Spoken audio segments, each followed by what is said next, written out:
Today I'm going to show you how to do straight stitch.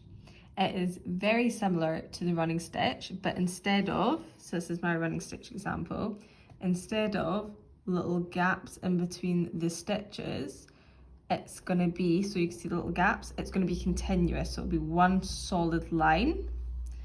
Just going to show you how we do that. Okay, so first things first again, I've got my needle and my thread already threaded and tied a knot, so I'll move that to the side. Then I'm going to draw another line. Okay, want a little bit away, it doesn't matter exactly how long it is. There we go. I'll make it a little bit darker. Just about see it there. And we're going to start the same way we have started before. So we always start from the back.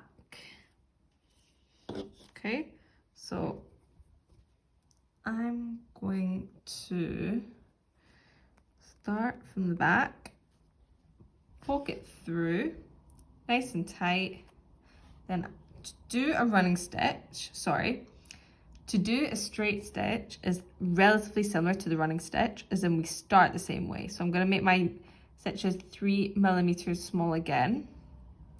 And we put the first stitch through the exact same, so it makes a little stitch here. Okay, the exact same way.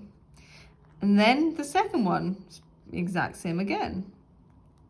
We're gonna go, so this starts exactly the same as the running stitch, through like this. But instead now of going along here, I'm gonna go back in this hole, and I'll show you what happens. Back in here. There we go. Looks like a continuous line. Then I'm going to go move 3 millimeters away from the edge. So back through and back in the previous hole. And we repeat this all the way down. And you can see as I go, my stitch looks continuous, doesn't it? There we go. So I'm going to go all the way to the end in this method.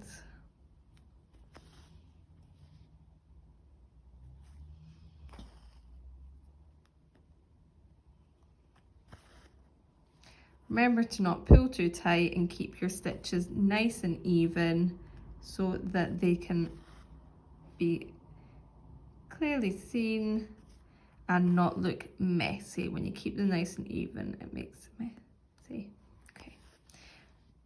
Okay. Come forward, and then I'm going to show you a different way of doing it. So when we've been doing our running stitch before, we were doing that method, weren't we? We were stabbing in and stabbing back through. I'm now going to show you which I prefer, a way that I prefer, which I find easier, which is always staying at the front. So you can try this if you like. If not, then continue with the previous method. What we're going to do is we're going to poke our needle back through the same way. So as if we were stabbing through. But instead of pushing the needle all the way through, we're going to move it along so it's coming back out the fabric straight away. You see that? So I've gone in here, the hole here, and instead of going all the way through, I've moved so I'm coming out the fabric again here. And we can repeat this until we get to the end of the fabric. I find this a lot easier, I find it quicker.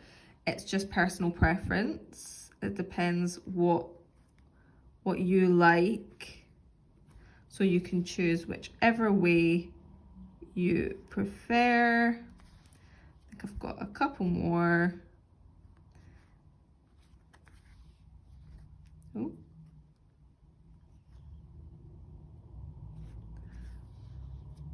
Okay, and we're gonna go one more. Now I'm through the front, but I want to finish at the back, don't I? So I'm gonna poke my needle through to the back, all the way through. There you go. Straight line, continuous stitch. If I turn it over, top one's the running stitch again. this is